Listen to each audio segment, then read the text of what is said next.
Bonjour tout le monde. Aujourd'hui, pour l'émission numéro 49, on parle d'immigration au féminin.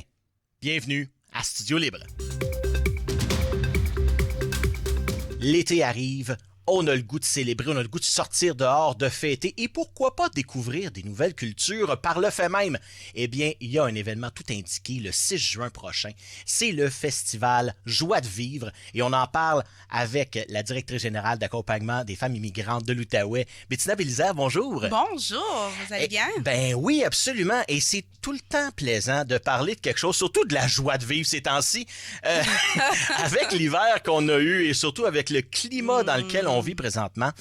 Et puis, c'est une belle occasion aussi en même temps de découvrir des autres cultures qui souvent, en découvrant, on se rend compte que c'est pas tellement loin de la nôtre. Hein? On est tous des humains sur la Terre et puis c'est le fun d'avoir des expériences d'ailleurs. Effectivement. Écoute, j'ai adoré vraiment l'introduction que vous avez faite. Ce qu'on veut vraiment, c'est fêter la joie de vivre. Puis je me rappellerai toujours de quand on a lancé le festival, quand on discutait de l'idée du festival, on sortait à peine de la pandémie. Ben, on peinait à sortir oui, de parce la que là, pandémie. 2021, si je ne me trompe pas. Oui. Donc, on voulait justement célébrer ça, nous rappeler collectivement qu'on a toutes les raisons de célébrer la joie de vivre et de vivre cette joie de vivre là à l'intérieur de nous. Et on voulait un événement qui rassemble tout en brisant justement, comme vous l'avez mentionné, en brisant les murs ou les barrières qu'on pourrait mettre entre les cultures, entre nous, des murs souvent sociaux qu'on a tout créé de toutes pièces. Donc, c'est vraiment ce qu'on voulait faire connaître des organismes et leurs services, créer un environnement parce qu'il y a beaucoup de kiosques au festival, il y a beaucoup de jeux pour les enfants, il y a beaucoup d'entrepreneurs et d'ambassades qui vont afficher ou faire la promotion soit de leur culture ou de leurs produits. Donc, vraiment, c'est un espace où il y en a de tout pour tout le monde. Donc, les spectacles sont merveilleux. Oui. On parlait de spectacle, mais moi, il y a quelque chose qui m'est arrivé dans l'œil, découverte culinaire. Oui. J'ai pas un petit dans mon point pour rien. J'aime beaucoup la bouffe. Et quoi de mieux que découvrir une culture par son alimentation? Et on se rend compte justement que, bon, je prends les Haïtiens par exemple, eux, le poulet, ils en mangent pratiquement tous les jours. Là, Et ils ont une façon de le cuisiner, mais ça reste du poulet pareil. Donc, on peut le découvrir, on peut se rattacher, on se dire, c'est du poulet, mais on a une nouvelle façon de l'apprêter et ça change tout le goût et on a l'impression d'être ailleurs, justement. Je pense pas que tous les Haïtiens seraient d'accord que le poulet, c'est du poulet parce que il y a toujours cette polémique entre la Jamaïque et Haïti, par exemple, les épices qu'on utilise. Même à l'intérieur du pays, on a... On a ça avec la poutine ici. Voilà. Puis même, j'ai goûté une poutine au griot. Donc, le griot, c'est un plat haïtien, c'est du porc frit. Et puis là, ils ont fait une poutine avec du griot. C'était tout à fait fantastique. Moi, j'ai adoré. On dirait que plus c'est... Plus c'est relevé. Plus c'est pas bon pour la santé, plus on dit on en veut plus. Ah, ça! Oui, absolument. Non, mais vraiment, je trouve que on se rassemble beaucoup autour de la nourriture. La nourriture rassemble. Donc, on a toujours voulu amener la nourriture au centre pour nous ramener autour et puis discuter des plats. Et puis, je trouve que ça rassemble beaucoup. Puis, effectivement, comme tu disais, écoute, ça nous donne des nouvelles recettes à essayer à la maison. Ben oui. Souvent, c'est de briser cette barrière-là, ce mur-là, de dire on va aller à la rencontre de l'autre. Puis surtout dans ces temps-ci, là, avec les tensions qu'il peut y avoir entre les différentes communautés, on essaie de diviser. Puis c'est ça qui est bien de vouloir rassembler les gens, dire non, on part tous de la même base. Là. On est des humains. Là, absolument. Je suis 100% d'accord avec toi. Quand je suis arrivée à la FIOJ, c'est un des premiers discours que j'ai fait. Je disais, si on arrêtait de mettre l'accent sur la diversité ou ce qui nous divise ou ce qui nous rend différents et qu'on cherchait davantage à ce qui nous rassemble, en fait. Parce que j'ai pas besoin de vous dire que la FIO, c'est quand même un milieu multiculturel. On a des gens de partout à travers le monde, et comme l'Asie, en passant par l'Afrique, des fois aussi des Européens et tout. Puis quand on s'assoit ensemble, des fois dans nos discussions, on voit que les valeurs se ressemblent beaucoup, même si on a grandi à milieu l'un de l'autre, mais les valeurs restent les mêmes. Tout le monde valorise la famille, on a beaucoup de valeurs qui sont communes en fait. C'est ce que je dis. Donc, ça fait en sorte qu'on trouve plus de choses qui nous rassemblent ou qui nous rendent différents ou qui nous divisent. Et qu'est-ce que vous avez pu voir dans les 4 dernières éditions de ce festival Joie de vivre? Au point de vue de la communauté de Gatineau, est-ce que les gens sont surpris justement de voir « Ah, wow! Hey, je connaissais pas ça! Je découvre des autres cultures que je pensais un peu plus loin de la mienne, mais finalement qui se ressemblent pas mal. » J'imagine qu'on doit avoir cet éclat-là de surprise que vous voyez de la part des, comme on dit, des de souches là, que je mets entre guillemets. Oui, on le voit beaucoup, et puis il passe la journée avec nous, et des fois il fait très chaud, dépendamment des étés. Je sais pas si cette année on va être avec cette petite veste, mais bon, des fois il fait très chaud, on n'arrive pas à les garder toute la journée, mais c'est le fun de voir comment tout le monde de tous les horizons, ils viennent, et puis ils passent la journée avec nous, et puis ils découvrent en même temps. Puis ils se font des amis aussi, comme, donc c'est ce qu'on veut et c'est ce qu'on souhaite. Oui. Et la FIO est née en 84. Ça fait quand même 42 ans cette année. La différence entre l'Outaouais de 1984 et l'Outaouais de 2026 au niveau des femmes immigrantes, j'imagine que la réalité a un peu changé. La réalité a beaucoup changé, mais la mission reste la même. Ce qu'on veut, c'est briser l'isolement, briser l'isolement, faire sortir les gens et faire connaître les gens, la belle culture d'ici, et faire connaître ces gens-là aussi à la terre d'accueil, à la société d'accueil. Donc, c'est vraiment briser l'isolement. Ça reste la même chose, mais effectivement, la société a évolué, la société a changé. Puis, pendant des années, notre clientèle était davantage basée à Hull, mais maintenant, ils sont partout en Outaouais, alors qu'on était un organisme régional, mais on n'avait pas ce besoin de développer des services un peu partout. Mais comme on disait avant d'entrer en onde, mais là, on doit venir à Buckingham, on doit être plus installé, plus ancré ici, parce que les demandes sont ici également. Donc, ça ce sera un projet pour l'avenir, mais ça va être important. C'est important. D'ailleurs, l'année dernière, on a ouvert un point de service à Elmer. Puis là, on va aller dans l'autre bout de la ville. On va venir ici, mais on est plus nombreux. Les services, bien que le but ultime reste le même, qui est de briser l'isolement et de faciliter l'intégration, les façons de faire doivent changer parce que l'environnement a changé.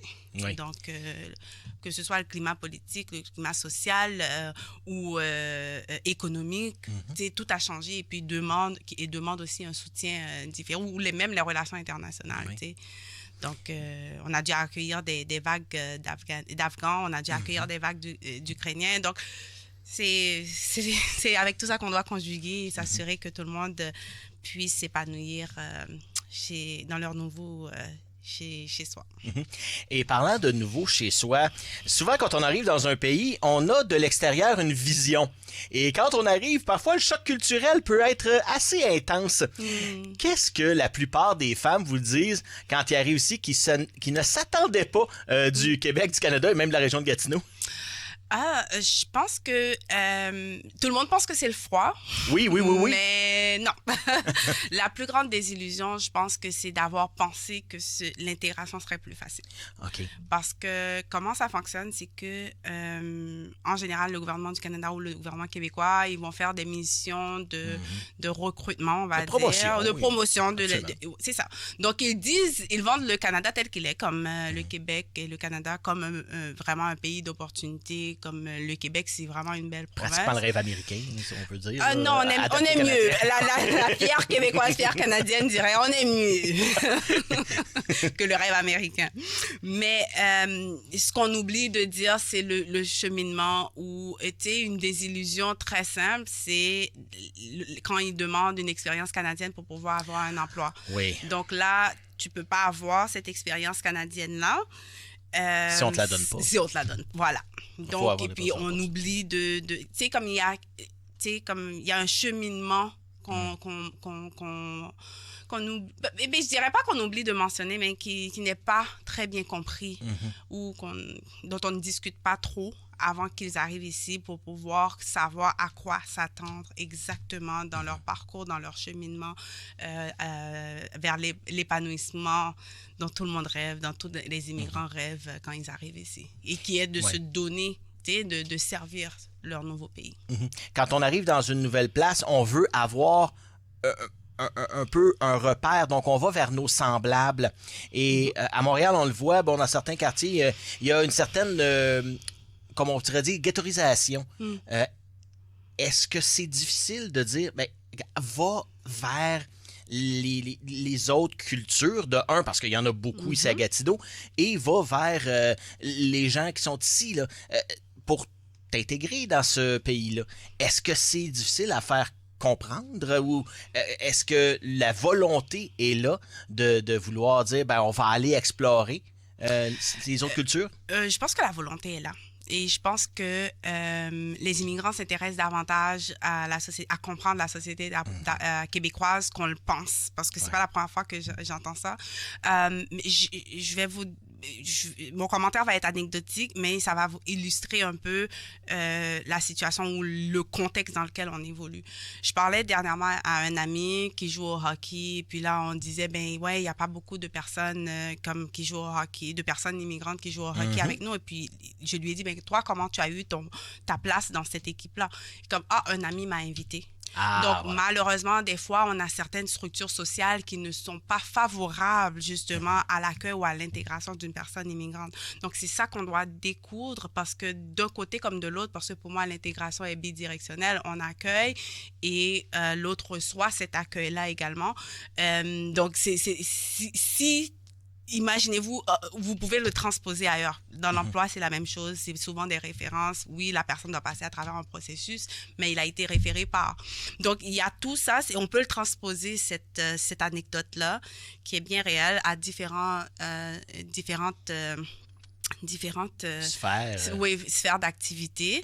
Ce qui rend ça parfois difficile de mélanger les groupes et c'est vrai que des fois on va être amené à rester davantage avec nos semblables. Il y a une certaine nostalgie, même si c'est ce que j'essaie de dire aux gens aussi, c'est même si c'est un traumatisme, c'est un choix, mais c'est quand même un traumatisme de perdre ses repères, comme vous l'avez si bien mentionné, de perdre tous ses repères en arrivant ici.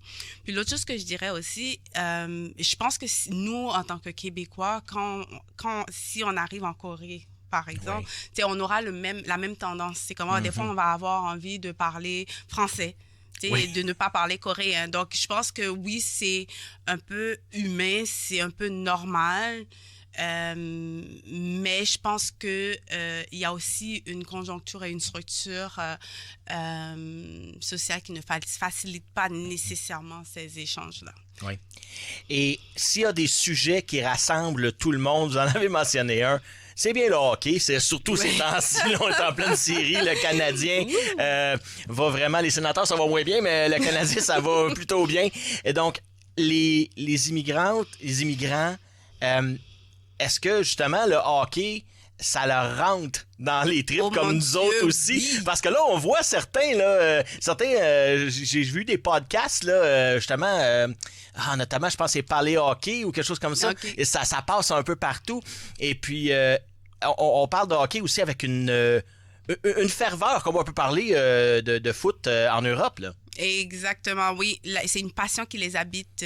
Comme je trouve que en général, le sport anime les passions, mais dans les communautés immigrantes aussi, oui, ils embrassent ce sport-là et puis ils la suivent et puis ils le suivent et puis ils embarquent. En tout cas, moi, je pense à mes amis, c'est dès qu'il y a un match et puis ils se retrouvent à la cage ou dans un autre ou chez quelqu'un juste pour regarder le match ensemble. Surtout les hommes, je dirais. Oui. Surtout les hommes, mais oui, c'est fou à voir. Et puis comme il y a un petit chant qu'ils chantent chaque fois qu'ils ratent un but ou qu'ils marquent un but. Et puis là, c'est comme, tu les vois comme enflammés. Donc, je pense que peut-être qu'on le voit pas assez, mais les immigrants sont tout aussi fiers du Canada qu'un Canadien qui est né ici. Et beaucoup d'entre eux, comme on les voit, parce que physiquement, par exemple, parce que physiquement, on n'a pas l'air de souche, on n'a pas l'air blanc. Désolée d'utiliser le mot, mais c'est pas ça qui enlève la fierté. C'est pas ça qui enlève la fierté qu'ils ont d'être immigrants et d'être Canadiens et d'appartenir, d'être Québécois, d'être Canadiens et d'appartenir à leur terre d'accueil. Et c'est là. Puis je dis aussi souvent parce que des fois, on me pose des questions sur un sujet et puis je sais pas. Autant qu'ils vont me poser une question sur un sujet où je vais poser la question à quelqu'un, ben, c'est quoi les aspirations québécoises? Mais elle ne sait pas. Mais moi, je le savais. Ils vont me poser une question et puis je vais dire, moi, je ne sais pas. Mais moi, je ne sais pas non plus tout ce qu'il y a à savoir d'Haïti. Est-ce que ça n'enlève rien au fait que j'ai grandi là-bas? Mais je n'ai pas toutes les réponses pour toutes les questions qu'on pourrait me poser, surtout les chanteurs, tous les écrivains, je le saurais pas. Donc, c'est des fois aussi... la barre est haute, haute, trop élevée, parce que même nous, même certains, moi je suis pas née ici, mais même certains, je dirais mon fils qui est né ici, peut-être qu'il ne saurait pas nécessairement toutes les réponses malgré qu'il a grandi dans l'environnement. Et puis on le sait pas, on n'a jamais toutes les réponses. Mais je pense que c'est dans le cœur et c'est dans la façon qu'on va défendre nos intérêts tous ensemble en tant que Québécois, en tant que Canadiens. Et souvent, une question que je pose aux immigrants, aux immigrantes que je rencontre qui viennent d'arriver, pourquoi le Canada et pourquoi le Québec en particulier? Qu'est-ce qui attire? Parce que là, quand on regarde pour s'en aller à l'international, disons qu'on a l'embarras du choix. Pourquoi avoir choisi le Canada en particulier? Parce qu'on sait que, bon, il fait moins 30 l'hiver aussi, on en parlait du froid, là, mais justement, il y en a qui m'ont dit, le froid, là, on n'est pas capable. Mais pourquoi avoir choisi le Québec en particulier? Avez-vous vu notre province? Oui, oui, ça pourrait être... c'est le plus meilleur pays du monde, comme on dit. Non, mais j'ai posé la question. J'ai posé la question parce que moi, j'ai choisi le Québec après, parce que mes parents avaient choisi Ottawa. OK. Puis après ça, j'ai choisi Gatineau. Mais j'ai posé la question, mais c'est toutes nos aspirations en tant que société, tu sais, l'égalité entre l'homme et la femme, c'est une société laïque, le français, tout ça, là, c'est ça qui fait... Moi, personnellement, j'ai choisi pour pouvoir continuer à vivre en français. Parce que, disons qu'à Ottawa, même ceux qui parlent français vont m'adresser en anglais. Donc, c'est bien parce que là, maintenant, je parle et je maîtrise l'anglais, mais en même temps, je voulais vivre en français. Puis, ce qu'on ne voit pas ou ce dont on ne parle pas souvent, c'est la culture latine qui vient avec, c'est le fait qu'on parle français. C'est cette chaleur humaine. C'est beaucoup de mœurs ou des us et coutumes qu'on va développer viennent avec le fait qu'on est descendants d'une culture latine. Donc, beaucoup vont le choisir pour plusieurs des raisons que j'ai mentionnées. Donc, c'est des choix conscients. C'est pour ça que ça me peine des fois à entendre les discours publics parce que je me dis non, c'est pas parce qu'ils ont choisi pour fuir. Ils n'ont pas tous choisi pour fuir, ils ont choisi parce qu'ils aimaient avant même d'adhérer ils aimaient cette société avant même d'y adhérer. Donc, Et c'est drôle parce qu'il y a une vingtaine d'années, je travaillais comme bénévole dans une station à Montréal, une station de radio multiculturelle. Et juste avant mon émission, moi j'étais l'émission du matin, mais dans la nuit avant, quand j'arrivais, c'était l'émission haïtienne. Et je peux vous dire, je ne sais pas comment les gars à 2 heures du matin faisaient pour trouver leur énergie, mais j'ai eu un choc culturel avec la communauté haïtienne. Vraiment, c'était le party en studio et ça chantait, ça parlait créole.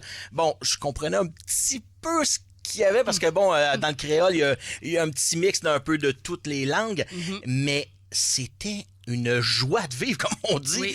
Ces gars-là me craquait pour mon émission tellement que c'était plaisant, le sourire tout le temps aux lèvres et puis c'était tout le temps ça. À un moment donné, je me disais après une couple de semaines, ben, finalement ça vaut, les gars vont non, absolument pas. Qu'est-ce qui fait que justement ils ont cette joie de vivre là débordante et c'est pas juste les Haïtiens, il y en a plusieurs peuples que c'est tout le temps le sourire aux lèvres, tout le temps la joie de vivre. Pourtant, puis on sait que même dans certains pays, la situation est peut-être un peu plus dramatique. Là. Mais cette joie de vivre-là est là. Qu'est-ce qui explique ça? Je ne saurais vous le dire. Mais c'est sûr que je regardais le palmarès des pays les plus heureux au monde. Des fois, c'était pas nécessairement des pays en Amérique du Nord ou Les plus riches. occidentales, non, pas en tout, comme c'était... je le sais pas, je pourrais pas vous le dire, mais effectivement, c'est un constat que j'ai fait et puis j'en parlais dernièrement, on dirait, et puis on se disait, ben, on dirait que des fois, on va dans certains pays, ils ont beaucoup moins que nous, mais on dirait qu'ils nous accueillent avec une grande générosité. Le peu qu'ils ont, ils veulent le partager, puis ils ont une joie de vivre. Je pense que c'est toujours amener la vie à l'essentiel. Ouais. À l'essentiel. C'est d'être entouré, d'être en vie et de vouloir, d'être reconnaissant en fait. C'est la gratitude qu'il y a et qu'on observe et qu'on pratique. Moi, je dirais pour les Haïtiens ou pour ma famille, mais j'ai pas lu. Je suis sûre qu'il y a des études scientifiques là-dessus, mais c'est vrai. C'est comme c'est anecdotique, mais c'est quelque chose que je peux, dont j'ai pu être témoin. Et puis, j'imagine que même entre les cultures, il y a de la découverte à faire. Parce que c'est pas parce qu'on est immigrants, exemple donné, je vais prendre l'Afghanistan ou l'Ukraine versus les Haïtiens, les Sud-Américains. Il y a des différences culturelles. J'imagine que vous voyez ça aussi quand vous faites le festival Joie de vivre. Oui. Exemple donné, un Jamaïcain qui découvre la culture afghane. Oui. Ça peut arriver. Et j'imagine que aussi, eux ont un genre de petit choc culturel aussi et un choc culturel positif. Absolument. Puis, on l'a vu, tu sais, comme dans les discussions qu'on a dans les corridors à la FIO, on le dit souvent, c'est comme des fois, on a besoin de découvrir ces cultures-là. On pense que parce qu'on vient d'ailleurs, mais non, pas du tout. On a besoin d'aller à la rencontre de l'autre, de comprendre l'autre et de connaître l'autre et de savoir le pourquoi du comment, pourquoi tu fais ça comme ça. Puis des fois, c'est, ben, coudonc, nous aussi, on fait ça, mais différemment ou pour différentes raisons. On n'est pas loin, là. On est souvent pas très loin. Et puis, effectivement, oui, il y a des échanges à faire. Puis, un des groupes qu'on a, c'est le groupe des aînés. On l'appelle le groupe Babel parce qu'elles parlent toutes des langues différentes. Mais ils finissent par se comprendre, j'imagine. Elles finissent par se comprendre et elles rient tout le temps.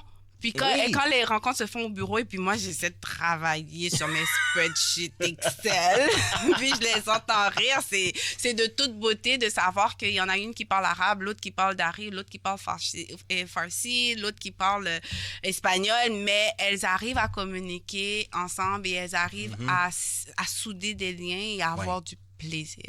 Oui, parce que on est là dans le fond, puis on parlait de valeurs tantôt, là. Et puis, je me souvenais d'un épisode lointain des Pierres à feu. Et il disait à un moment donné, les gens veulent avoir du fun dans la vie et un peu de vie dans leur fun. C'est pas mal ça. On veut tous avoir une vie, en tout cas, la plupart, moi, des immigrants que je rencontre, ils veulent avoir une vie bien ordinaire, travailler, élever leur famille, être en paix, et puis évoluer dans un autre pays. Ben, ça fait partie de la même lignée, là. On veut justement être le plus, j'allais dire, simple possible, là, avoir une vie tranquille. On cherche pas la bataille de la chicane nulle part, là. Non, puis je vous dirais qu'il y a trop d'étapes à franchir pour une personne immigrante dans leur compréhension du système et à naviguer le système. Une fois que tu l'as compris, il faut le naviguer après pour pouvoir justement atteindre cet idéal-là dont tu as fait mention. Puis je pense que, puis tantôt on parlait de la joie de vivre, tu sais, il y a la résilience aussi dans tout ça qu'ils vont développer. Puis tu vas passer à travers des choses, mais tu sais aussi que ça va passer, tu sais. Donc, il y a tout ça qui fait que, cette résilience-là est importante et primordiale dans leur parcours. C'est quasiment, en toute transparence, c'est quasiment un parcours du combattant d'avoir cette intégration-là dans une nouvelle culture, dans un nouveau système. Et on en parle peu, mais les enfants dans tout ça. Les enfants, je pense on parlait de résilience, je pense que les enfants ont une leçon à nous donner, nous les adultes, sur la résilience. Parce que ils acceptent ça, puis ils partent. Et je pense que c'est Rachid Badouri, qui est l'humoriste, qui avait dit il y a quelques années, on m'avait engagé pour aller dans les écoles pour parler de diversité culturelle. Mais il dit, quand je suis arrivé dans les écoles pour parler de diversité culturelle, je me suis rendu compte que les gens qui m'avaient engagé n'avaient aucune idée de la diversité culturelle qui était présente déjà. Parce que souvent, tu vas avoir un ami qui vient par exemple, qui est chinois, l'autre qui est haïtien, l'autre qui est afghan, l'autre... Donc, il dit les jeunes nous en ont montré à nous, les adultes, pour... Au niveau de l'intégration, les jeunes, ben, ils font avec. Donc, ils ont peut-être moins aussi de barrières mentales, sociales et compagnie qui se sont créées avec le temps parce qu'ils sont, comme on disait, sont nés là-dedans. Exact. Nelson Mandela avait dit on ne naît pas raciste, on le devient. Puis, je pense que les enfants, c'est les meilleurs enseignants pour nous montrer qu'il n'y a pas de barrière entre nous. On est tous les mêmes. On arrive toujours à être conciliants et tu sais, puis l'intégration se fait tellement plus facile pour les jeunes. Et puis, je dis toujours à tout le monde, mais pour moi, tu sais, aller à l'école, tu sais, chanter le Haut-Canada tous les matins, tu sais, de déjà voir un peu comment le système fonctionne, alors que mes parents, eux, leur intégration était différente. Puis, on en parlait avec mon père dernièrement, comment ma petite sœur, elle a juste appris l'anglais, même si elle était dans des écoles francophones, mais elle a juste appris l'anglais. Donc, c'est pas... leur intégration et leur adaptation se fait tellement plus facile et l'accueil qu'ils vont avoir pour leurs collègues dans les classes aussi, c'est tellement plus facile que malheureusement pour les adultes qui sont déjà conditionnés un peu aussi à des façons de faire. Je pense que j'avais lu un article, malheureusement il me vient pas en tête tout de suite, mais qui disait justement l'âge parfait pour immigrer avant que ça devienne encore plus dur, l'adaptation, parce que veut pas, il y a une adaptation à faire parce que et il y a des changements aussi qu'il va falloir opérer dans notre façon d'être, dans notre façon de faire, parce que c'est des environnements différents, des cultures différentes. On parlait tantôt de la neige, il y a certains pays qui n'ont jamais connu la neige, donc c'est ça. Il y a des pays aussi en Europe où c'est la cantine pour le lunch, mais là, comment tu lui expliques comment faire la boîte à lunch de ses enfants, donc c'est vraiment une adaptation des deux côtés. Et les enfants, ils sont merveilleux. Moi, j'adore les observer parce que c'est des très bons enseignants. Merci beaucoup, Bettina Bélizaire, directrice générale de l'accompagnement des femmes immigrantes de l'Outaouais, la FIO. C'est toujours un plaisir. Puis, aussitôt que vous avez quelque chose qui se passe chez vous, ben, venez nous en parler. On va être tout oui, la porte est grande ouverte. Ça me fera plaisir et j'aimerais ça inviter tout le monde à participer au festival Joie de Vivre. Oui, le 6 juin à la place de la Cité, juste en avant de la Maison de la Culture. Merci beaucoup. Merci beaucoup d'avoir été des nôtres pour cette édition numéro 49 de Studio Libre.